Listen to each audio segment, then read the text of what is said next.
好，我们看一下现在中美之间的大战哦，就你来我往的。本来呢，川普想要跟这个中方通电话，结果被中国大陆制裁之后，又立刻讲说，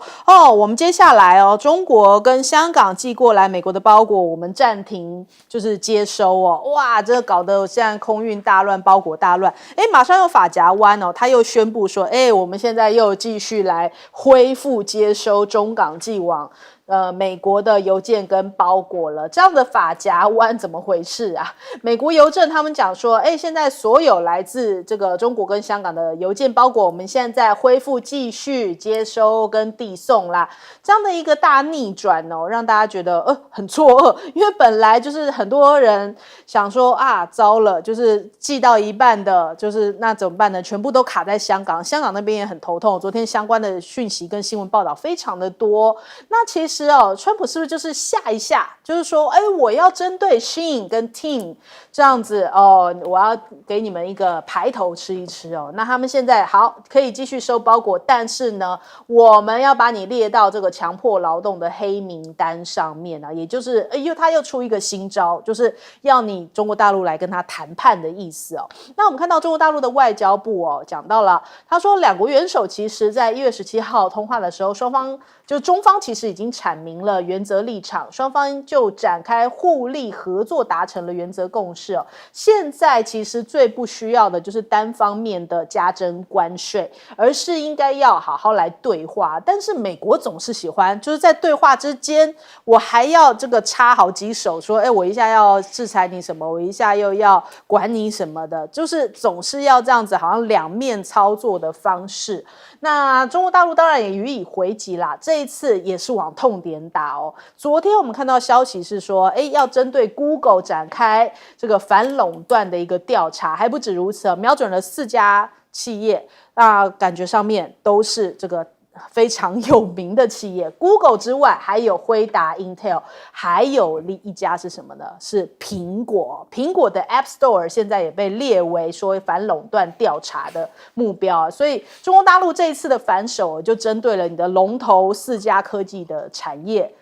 来进行反垄断调查。那川普也予以回应啊，就说没有关系的 ，It's fine。他说我们在应对中国以及其他国家做的是很好的，不着急与中国大陆的这个中国国家主席习近平通话。本来着急的也是他，本来就说24小时之内要通话，现在发现中国好像不是很理他这一套哦。那再来日本这边有一些动作我记得在年前的时候，我们那时候在讲日产跟本田本来要合作变成世界第3大的这样的一个汽车厂嘛，要来跟中国大陆的电动车一较高下，结果现在自己搞破局了。他们现在呢，就日产否决了本田的收购提议世纪合并计划恐怕要破局了。哇，那你们自己都这个本身内部乱，你们怎么去对抗中国大陆现在那么多这种性价比这么高的品牌呢？所以我们就看到本田的股价收盘是大涨，然后反倒是日产重挫。日本读卖的消息，他们讲说现在几乎不可能满足2家公司股东都能够接受的条件，看起来肯定是破局了。但是呢，对比日产跟本田，丰田好像比较聪明一点，它本来就已经是这个第1大的这个品牌了，它现在决定要进军到上海去来盖这个在上海的金山区独资成立 Lexus 的纯电动车以及电池的开发研发公司等于说呼应了现在目前这个中国大陆积极在推动这个电动车市场，它就积极用加入的方式，现在看起来好像日本的这个电动汽车厂也是几家欢乐几家愁啊。那首先我们来请教一下介老师怎么看？我想像Shein还有 Temu 这2个电商的平台，那基本上现在不只是在美国这个红得发紫，在欧洲也是一样，台湾也是都在买Shein，都是一样。那他现在在美国为什么会得到注意呢？就是美国其他的销售管道觉得突然有一个像Shein、像 Temu 的这样子电商打到美国的这个市场里面去他们备受压力。因为事实上它的这个Shein的现在市值有人说600亿美元了，它成长非常的快。那它整个的生产基地在广东，它有一个Shein村，有5000家工厂。它就是非常的快，然后它有专业的设计配合那个生产线哈，以及这个低廉的价格、平价的价格啊，生产出又便宜又时髦的时装。对，这是它的成功之道。所以那些西方国家现在搞出来了，包括欧洲、包括美国，都在说你那个工厂有问题。他前两天这个美国之音还有报道说，他们去查了那些工厂，他说的那些工厂访问了一些工作人员，他说你们1个月工作几天？那个工作人员跟我说，他说如果有31天的话，我希望能够工作31天。也就是说，大家为了赚钱可是这就被这些被这些西方国家抓到怎么样？抓到了一个把柄，他就认为中国大陆这些是违反劳动法规的，它完全是一种什么样？又回过头来又有怎么样？强迫劳动、血汗工厂这些问题了那不管这些西方国家怎么报道是真是假。那不过现在的西印，它的整个服装这一条边的这个从销售到制作设计，哇，完全一条边的，事实上话让很多这些西方国家的这些成衣的产业链受到非常大的攻击，非常大压力，所以他们现在我认为迟早会找西印下手，然后呢，他都要找个借口对不对？他做不到这个西印的这个性价比，他就要把用其他的方式把西印挤出他的市场。那 Temu 也是一样，所以我觉得就是说，这一次虽然美国 USPS 他这个出尔反尔，他就是说一下就改过来了，因为我看了很多当地报道，就是说它造成一片混乱，就是说其实应该是美国本地的消费者还有这些中间商他的很多抱怨。你这个事前没有做任何的怎么讲警告，或者说事前的通知，你就断然就让我的东西拿不到，对，那这对很多消费者或很多甚至中间商来讲，他的利益受到很多损害，所以 USPS 立刻他就改了。那这个我认为只是一个在处理上他们的一个技巧问题，可是大的方针以今天美国还有不管是欧洲来讲，他只要他的整个的这个自己的产业受到了外来产业的挑战以后他就会想出这些歪招，说你什么血汗工厂，说什么强迫劳动就给你挂一个帽子，他要他这种就是说不公平的跟你竞争，他打不过你，他就怎么样用其他的黑招来把你黑掉，然后呢把你的市场通路给你关掉。我真忍不住要说，这个SHEIN真的太方便了。我的衣服、鞋子、包包全部都是从SHEIN这边买的，最时髦的。而且最主要是它退货很方便，比淘宝还好用。你就随便就是不喜欢的就包一包，它马上就收回去，也不另外收你运费。你知道它最厉害的，它的设计师都是第一流的。它的所有的服装放到设计师最好的设计师。对，所以大家看了就喜欢。所以这就是它的这个破坏性的这个影响到了这个市场来，我们来请教一下杨老师。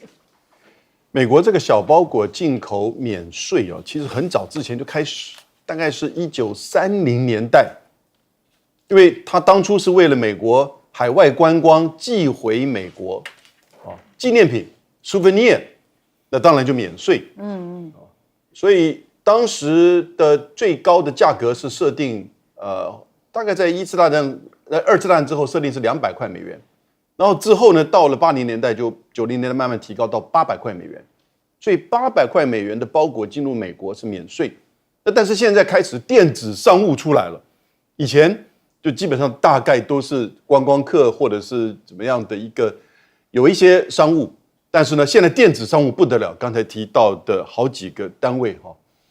那现在我们看中国大陆这边，那就不得了，电子商务在去年进出口来到了大概有2023年的10.8% 的成长，那这个没什么感觉，对不对？总共多少钱？总共来到了2.63万亿人民币。电子商务800块以下的，就是你所讲到那几个品牌的，加起来2.63万亿，就2.63兆人民币，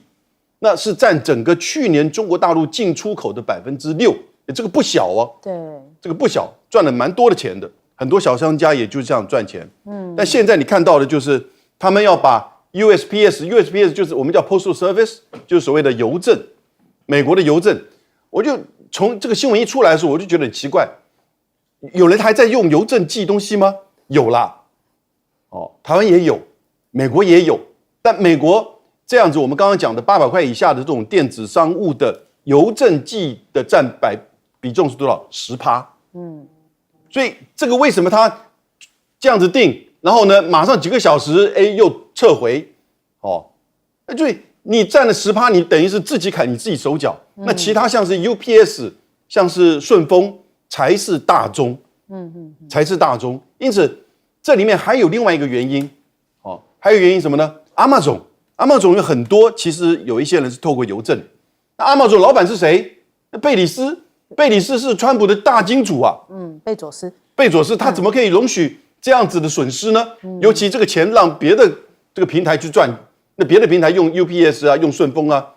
等等之类的。所以这里面其实真正的这个问题是，他怎么会这么天才的就这样子一个决定，一个只有10%的这么说，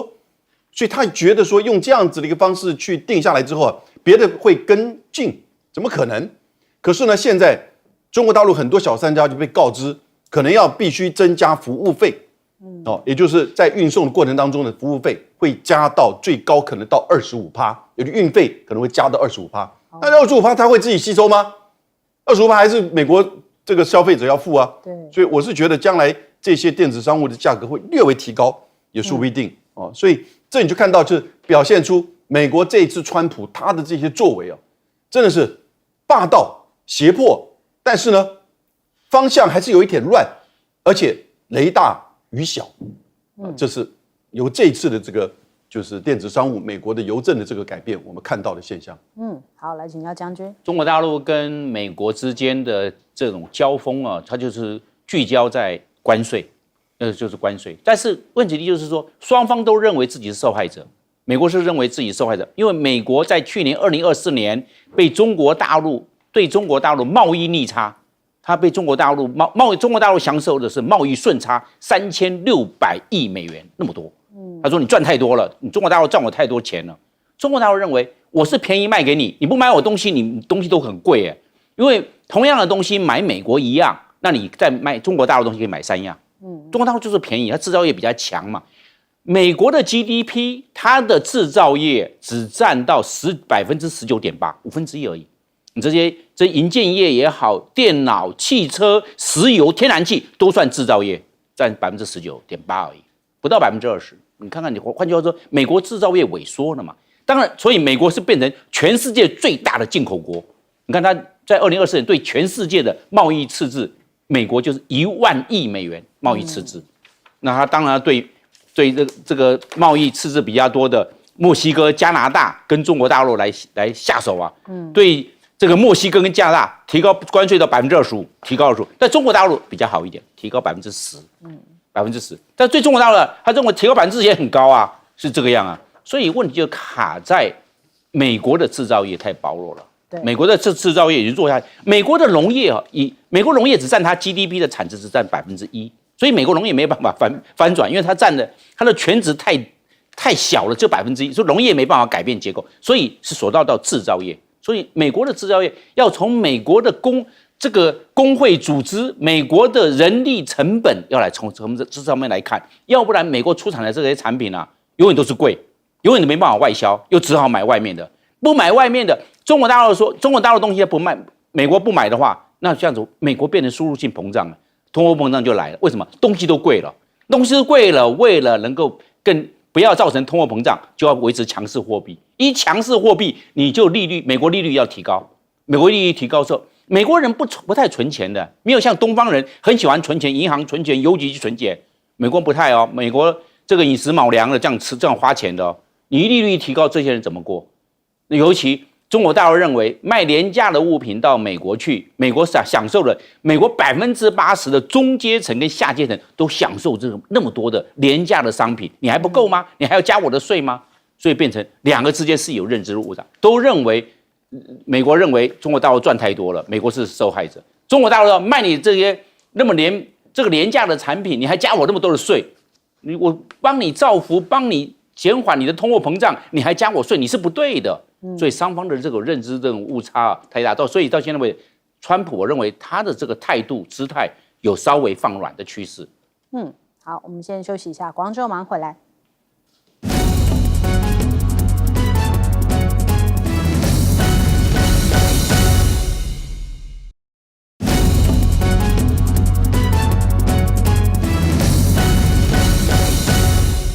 好，川普抛出震撼弹哦，真的是让大家吓傻了。然后人家形容说，这难道是一种新帝国主义吗？因为他连加萨都要啊，不止格陵兰，不止这个加拿大，不只是巴拿马运河哦，他现在要加萨做成这种中东的蔚蓝海岸，而且是由美国来打造哦。哇，他说要变成一个国际化的中东蔚蓝海岸哦，然后让大家变得很适合居住在这边，很享受。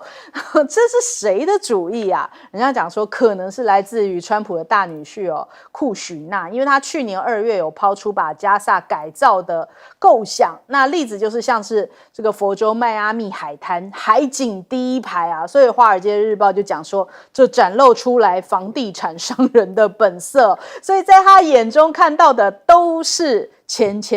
就是怎么样可以创造更多的钱啊。那你看看这样的一个讲法，卢比欧出来缓颊就说没有啦，只是说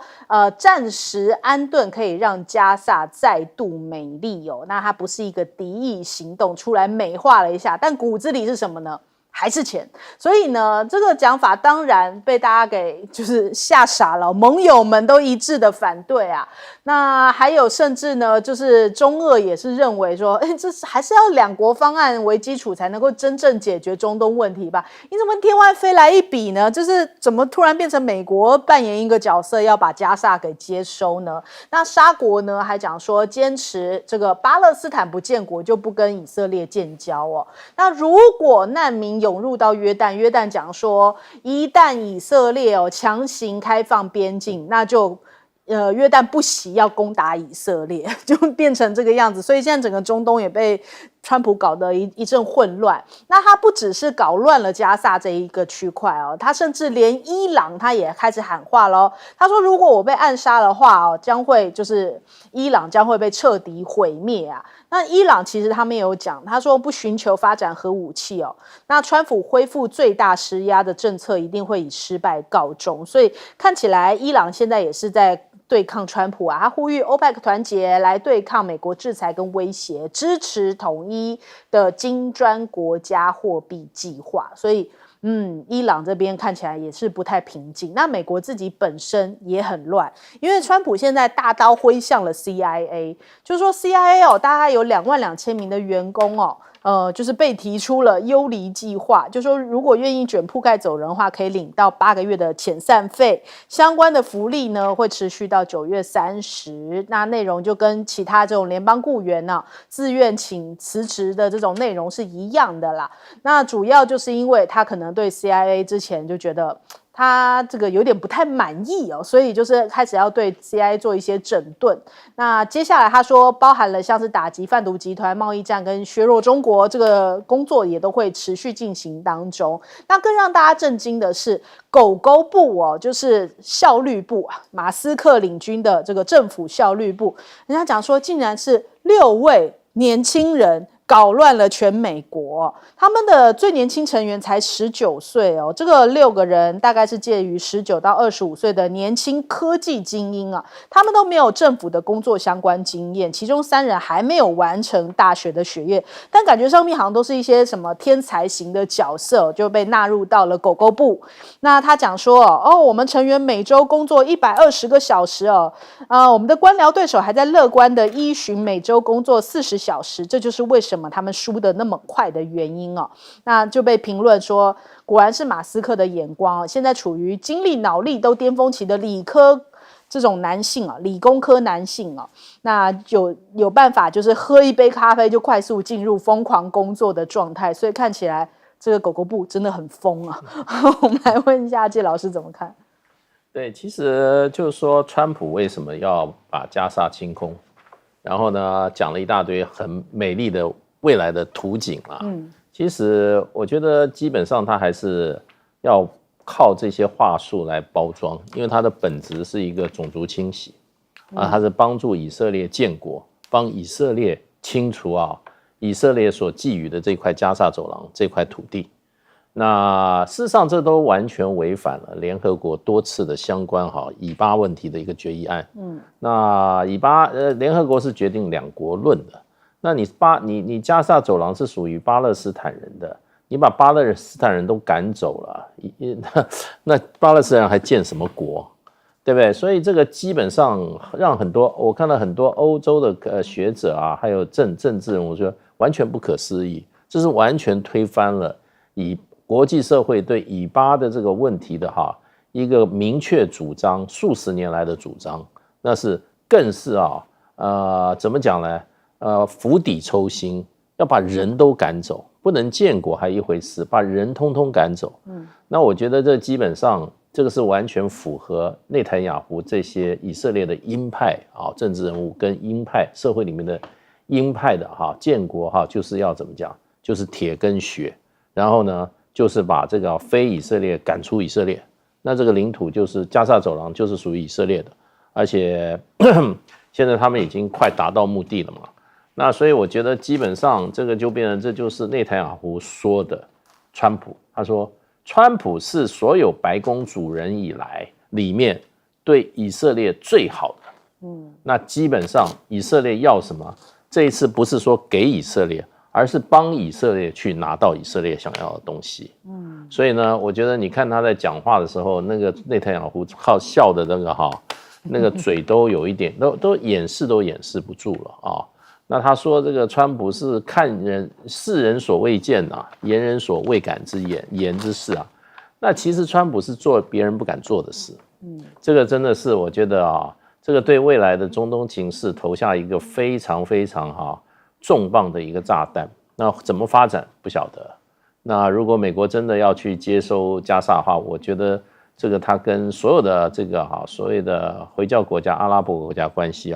可能会面临一个新的一个震荡期不是那么简单的。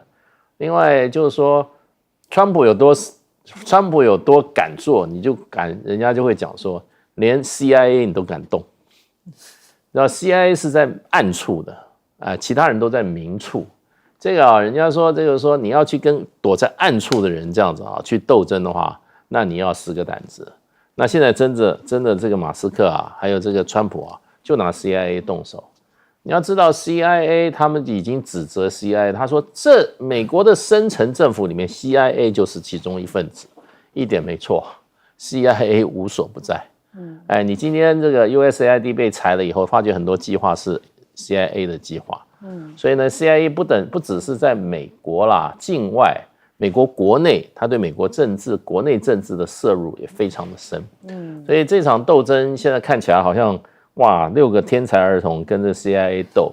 那我觉得这场好戏真的是才刚开始鹿死谁手还不知道。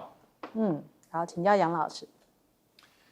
川普建议清空加萨，其实这个在2个礼拜前他就这么讲了。他这一次见了内塔尼亚胡又这么说，而且他更进一步的说，他不排除派遣美军让加萨变成蔚蓝海岸。这就是种族清洗，现在在加萨还有180万到230万的巴勒斯坦人，经过了整个从去年10月到现在的大屠杀，死了将近4万7千人，其中有2万名是儿童，15岁以下。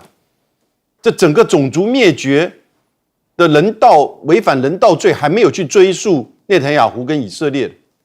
川普现在变本加厉，要让所有的这些巴勒斯坦人离开，这根本不可行，也不可能。不是我说，巴勒斯坦、阿拉伯、西方，只要是非以色列、非犹太背景的人，都说不可能。第一个，他们会离开吗？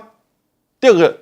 这些国家会接受吗？第三个，真的这么做，全世界、全国际社会如何自处？让你美国的帝国能够去进行种族灭绝跟清洗，一次再一次，以色列不够，还美军去，这根本不可能的。所以这就是什么东西？各位，2020年4月23号，川普曾经说过一句话，那个时候新冠疫情的时候，大家可以喝那个消毒水来去杀死病毒啊。所以这什么意思？就这个人胡言乱语已经到这种地步，他第二任回来还不到2个礼拜，他又在那边胡言乱语，他觉得有可能吗？马上美国的政治人物通通反弹，马上他自己的国务卿，他的发言人们说啊，没有这回事，我没有说派兵啊。我觉得这个 Rubio 会做官啊，果然他是做过参议员的。你看，他就说啊，是非常慷慨的提案，而并非敌意行动。哦，这样子帮他找下台阶，这个事情不可能会推动的。但他居然都讲得出来，在他就任之后的2个礼拜，狂妄自大到难以想象。喝消毒水，对不对？所以就表示什么东西？其实这么多国家跟他的政治人物，他自己的官员都反对，就表示说他不是可以为所欲为的啦。那我觉得这里面显现出川普政府他个人是绝对的亲以色列、亲犹太人，这会造成什么影响冲击？穆斯林国家跟全球南方国家当然越来越了解，整个从加萨战争到现在，川普讲这个清空加萨，他们对美国会越来越反感，没有忌讳的在讲种族清洗，你还是做过老大的呢。我讲他做过老大，因为他现在不做老大，他都要清洗加萨地区，不可思议，多喝点消毒水。好，来问将军。只要是川普在任呢，巴勒斯坦人想要建国这方面的可能性不高，机会渺茫。因为在阿拉法特担任巴勒斯坦解放组织主席的时候，他任期很久啊，他当了35年哦，从1969年当到2004年，他到最后被人家下毒，阿拉法特被人家暗杀，下毒了啦，下毒他就那个身体状况健康每况愈下就走了。那阿拉法特讲了，巴勒斯坦要先建国再收复失土，但是所有的人他的所有的幕僚说要先收复失土再建国，结果土地一块一块被以色列占掉吃掉，现在剩下最后面的约旦河西岸跟加萨走廊就是2个小块。怎么建国？2个小块还是飞地分开的，就算是约旦河西岸也是分开的，都被以色列做切割。这个国家要去建国，微乎其微，机会非常渺茫。所以当初的阿拉法特看得非常的精准，赶快先建国，再去想办法去收复他的失土。结果群情反对，就阿拉法特，他认为阿拉法特是我们讲到的是鸽派，是要向以色列这个屈称臣，变成这个状况。结果黄鹤已去，现在想要让巴勒斯坦人建国，真的是非常的渺茫。而且我们知道，美国不会挺巴勒斯坦，美国绝对是挺以色列的。你要想到这一个，那美国会帮助巴勒斯坦建国吗？那这种机会是非常渺茫的。所以我们可以看这个想要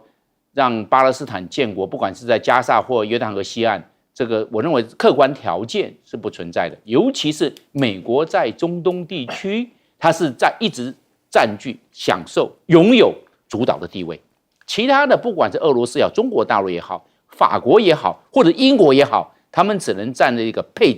我们讲的配角的角色，没有办法达成关键性的影响力，是没有办法。那以色列又是中东的强国，他在中东地区，以色列的军力是所向无敌，所以也没人敢跟他做挑衅，包含伊朗在内，所以没有办法。那大家军事上是没有办法的。那在国际的外交的舞台上，大家也拿以色列没有办法。所以巴勒斯坦想要建国，那几乎是不可能的。那我们先来看伊朗的这个核设施，伊朗的核武，我认为它已经接近于开发要完成，因为它提炼的这个铀的浓度已经到了85%，距离做核武的90%只是一步之遥。他干嘛要放弃？他一定会做。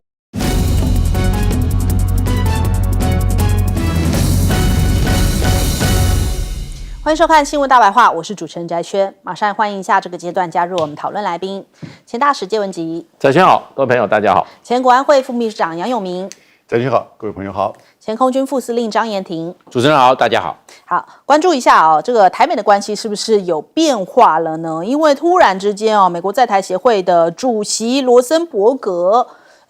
突然变成了前主席，在官网上面已经把他列到了前主席的位置了，而且他的任期写2023到2025，他的这个 AIT 主席的官方 X 账号也已经移除了他的头像跟名称哦，这是什么样的情况？被解雇吗？那后来中央社也去询问了这个美国国务院以及 AIT 执行理事蓝英哦，但是并没有回复他。那美国的官员过去曾经有讲过说不会回应任何人事异动的消息啊，所以看起来罗森伯格也改朝换代了，现在已经不是这个 AIT 这个在台协会的主席了嘛。那赖清德是对我们就是讲说，他在中常会的时候提到啊，台湾跟美国有充分的沟通管道，行政院也有组成专案小组来讨论美国关税相关的措施。他说政府有掌握国际情势，也会进行评估。怎么样的评估呢？他就释放出来说，接下来要多投资美国，要买天然气啊。他提到说，我们接下来就是因为美国希望我们多买点这个天然气跟原油嘛，所以政府也会提出相应的做法，对美国表达善意哦。所以我们不只要买军武，要买天然气、买原油，我们就要当一个就是买更多的一个买家哦。那例如是不是可以去阿拉斯加投资啊，或者是直接采购阿拉斯加的原油跟天然气哦？这就是我们对美国或者对川普表达这个善意的方式哦。那另外我看一下这个中美沪港军事方面的消息，大陆首艘的07627攻击舰四川舰哦，最近又曝光了他们的舰徽，那可以清楚看到甲板上以及空中有多架的攻击11无人机。所以由此可见呢，这个四川舰未来会正式入列中国大陆的就是海军的行列。那它主要定位就是无人机2栖航母，同时也代表着这个攻击11上舰之后，会成为世界上唯一舰载非翼式无人机的这种攻击机哦。那再来，这个北京最近不是被拍到说是不是有这个超大的地下碉堡嘛？那据说呢，还比五角大厦的规模大了10倍。CIA 就讲说，这个地下的军事指挥的设施如果真的存在的话，会大幅提升中国大陆在战时的一些指挥调度，而且可能还会涵盖常规的战争哦，甚至跟这个中国大陆日益增强的核战备是有关联的。那美国方面呢，又有什么样的一个军事动作？来看看他们这个海军陆战队发布最新2025的航空计划，他们打算要调整，就是采买更多 F-35的这种比例哦，选择要买更多的这个舰载型来取代这种短场起降的垂直起降的一些战机，就是少买了73架的 F-35B 要另外采购。那但是呢，美日澳的 F-35现在是齐聚到关岛，他们进行了一个北方对抗25的联合演训。他说这种高强度的空中作战演训是要强化盟邦之间的联战能力，还有作业的互通性啊。但是 F-35竟然又传出一个就是这种奇怪的消息啊，就是说有2架美国的这个美军 F-35战机紧急降落在日本的松山机场哦。那原因是因为他们通报说燃料枯竭，所以要求紧急降落。那后来呢，这个跑到就是在他们降落之后，也这个机场恢复了正常的运作。但是原因到底如何，大家也挺关注的啊。现在目前还没有后续的最新消息。但是呢，我们看到这个菲律宾这边的确现在看起来烟硝味挺浓的。美菲的轰炸机就是美军的 B1 战略轰炸机，还有菲律宾的 FA-50轻型的这种攻击机呢，他们组成了空中编队，在4号的时候，在南海地区执行了空中联演，还飞越了黄岩岛的上空。那解放军呢，也给予一些回应哦，他们就在菲律宾的巴西兰海峡这边也来进行一些相对应的一种南海演习，这是对于菲国的示威的一个回应啊。那菲律宾就讲说，你怎么可以穿过我的内水呢？那他们讲说，这连续2天就是中国大陆跟这个美菲之间好像在海空都有出现一些对峙。那在海上方面的话，解放军的军舰包含了055型的飞弹驱逐舰，还有054A 型的飞弹巡防舰903型的综合补给舰哦，都有这个穿越的行动哦，所以让这个菲律宾觉得挺紧张的。但是呢，这个起因于前2天不是菲律宾在控诉说中国大陆有这个间谍吗？结果中国大陆他们就发声哦，就说这是一个抹黑，因为他们讲说郑元清啊，他说菲方指控他是一个军校的技术专家，那大陆方面就讲说不是啊，人家是炼油专业的一个毕业生哦。但是呢，菲律宾现在已经铁了心要站在美国这一边哦，所以小马可仕跟这一个杜特地家族哦，就是马可仕家族、杜特地家族，现在已经演变成说2大政治家族的殊死之斗啊！现在他们要弹劾这个副总统这个沙拉杜特地嘛，那接下来是不是会使得这个沙拉杜特地的政治生命受到影响呢？没有办法再延续他政治这一条路，所以杜特地也挺生气的，就说，哎，怎么会是这样子的政治迫害呢？那看起来这个就像是一个中美角力的缩影啊。首先，我们来请教一下介老师怎么看？这个罗森伯格事实上他是历任 AIT 主席里面他是最名不见经传的一个。他大概唯一的这个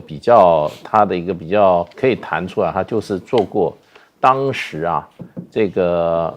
Blinken 在做这个副国务卿的时候他是他的办公室主任。那他一直都是从幕僚的角色，所以真的要跟以前的，比如说这些这些博瑞光还有这些很多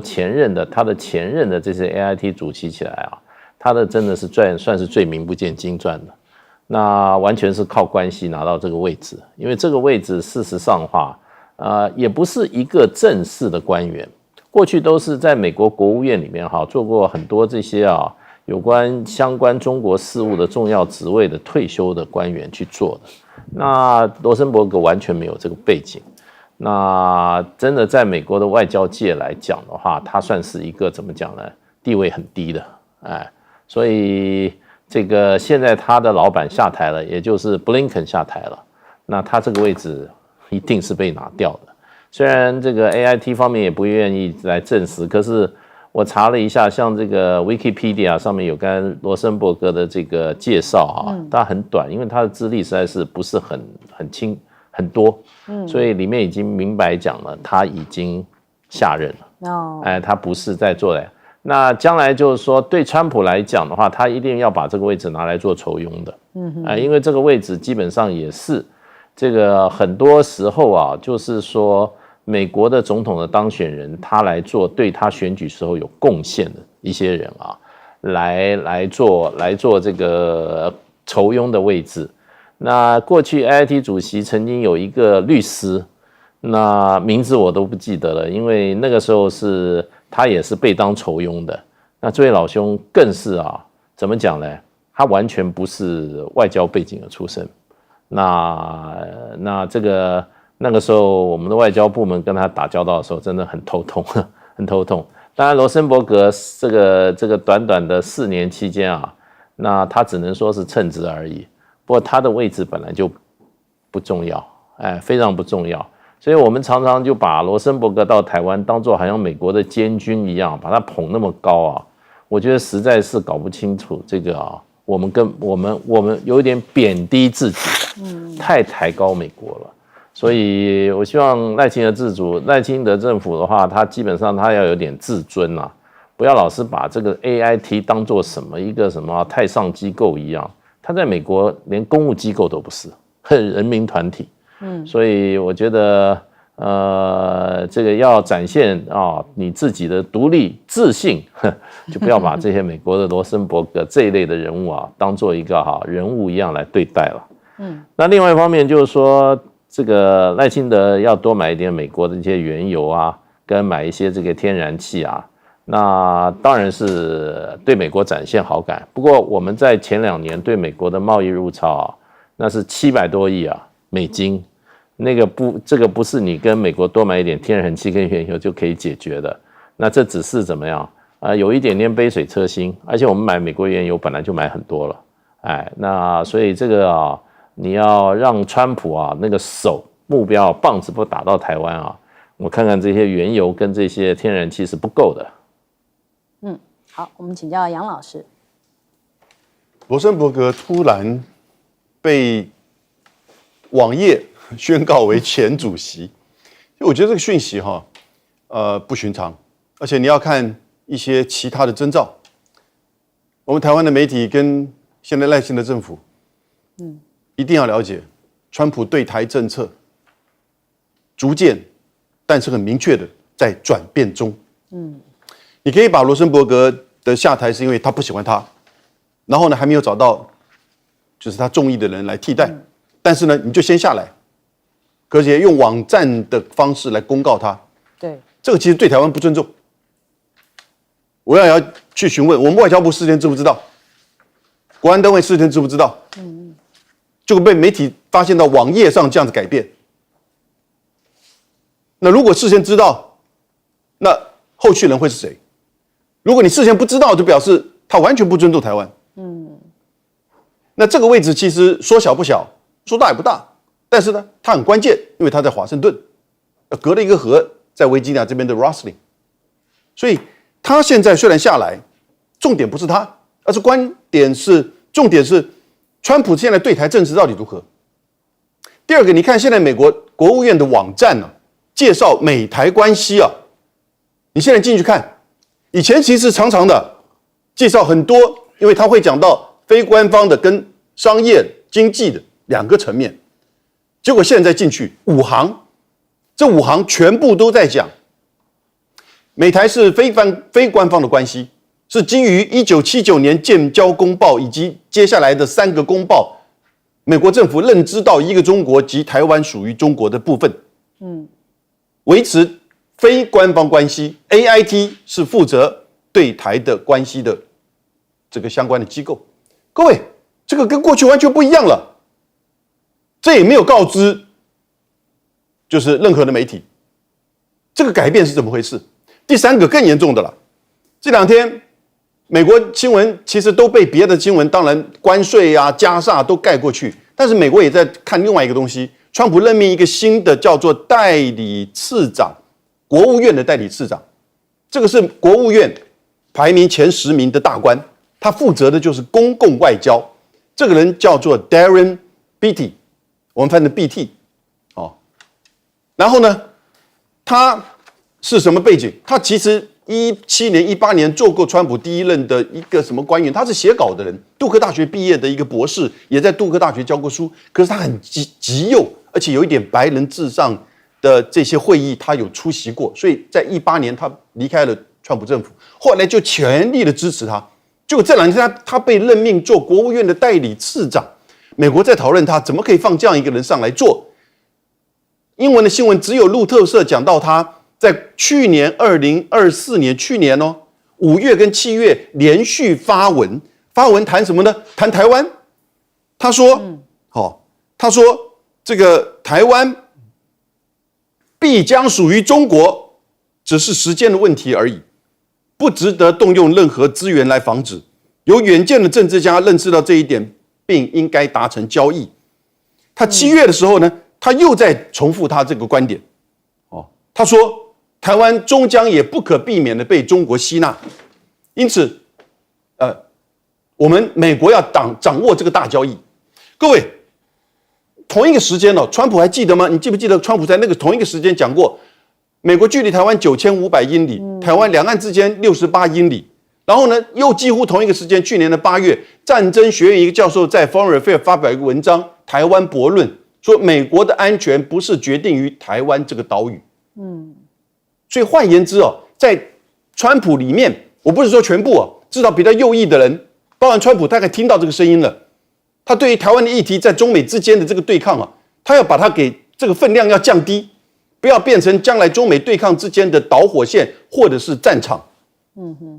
这个时候我们台湾如何自处？你买再多的武器、油、农产品有用吗？两岸之间应该怎么走？这个其实才是真正我们台湾人应该关注的。好，来请教将军。这个中共的这个四川舰是世界上第1艘逆中战机的这个无人机的航母，我们可以看得出来，因为它这个现在上去的这个攻击11是从中共的利剑的无人机衍生型，后来改良型出来，现在变成攻击11。攻击11它的作战的它最大的航程可以到达4000公里啊，换句话，它也是算远程的逆中无人攻击机。那现在上这个四川的航母，它这样来之后起降的话，它的可以讲说几个技术突破了。第一个导控技术，因为你要知道它这个无人机的航母，这个在四川舰啊，它从起飞之后，起飞模式、爬升模式到了进入航路，然后进入航路到目标区实施攻击，因为它是攻击使用，它下面有2个弹舱，2个弹舱，它弹舱的弹舱门呢，为了保持逆中，它还是锯齿状。不规则的锯齿状，这样子让这个雷达的辐射回射波、反射波降到最低。然后换句话说，它这最重要是无人机的技术进步了。攻击完毕之后还回来，汪洋大海的当中还要知道，回到它的这个四川舰的无人机的航母去落舰，是这个状况，也可以回到陆地上去落舰，看它要选择哪一个模式。所以它这个整个的飞航的飞控电脑的运算的模式，跟它的电脑的运算的能力增加了、强化了。那这样子的话，它在执行任务，还有在攻击的时候，是不是有启动电战模式？如果其他的飞机或者是其他的这种空中的要对它实施攻击，有飞弹、有舰对空的飞弹或地对空的飞弹，要对它实施拦截，它还能够有电战模式做干扰，把这些舰对空的飞弹或地对空飞弹把它干扰掉。这干扰模式要出来了，攻击模式出来了，返航模式出来了，落舰模式跟落地的模式也蛮复杂的，它还要经过这个航路上的校正。另外一个就是它的这个我们讲到了它的这个导引炸弹的模式，因为它实施这个任务的时候完全是没有人，它所放出的这些攻击的这些炸弹，这个空对地或空对舰的炸弹完全是卫星导引。那卫星导引或者上面有加装的这个惯性导航，对着目标区就过去了。不管是目标区或者说是目标物，它都经过这一方面电脑的这方面的选择之后定点攻击目标，然后返航。所以我们这样讲好像很容易，其实蛮复杂的。那他要把这些所有遇到的这些相关的空中还有任务执行的相关的变数，统统输进去。遇到这些状况的时候，要怎么样去处置？因为没有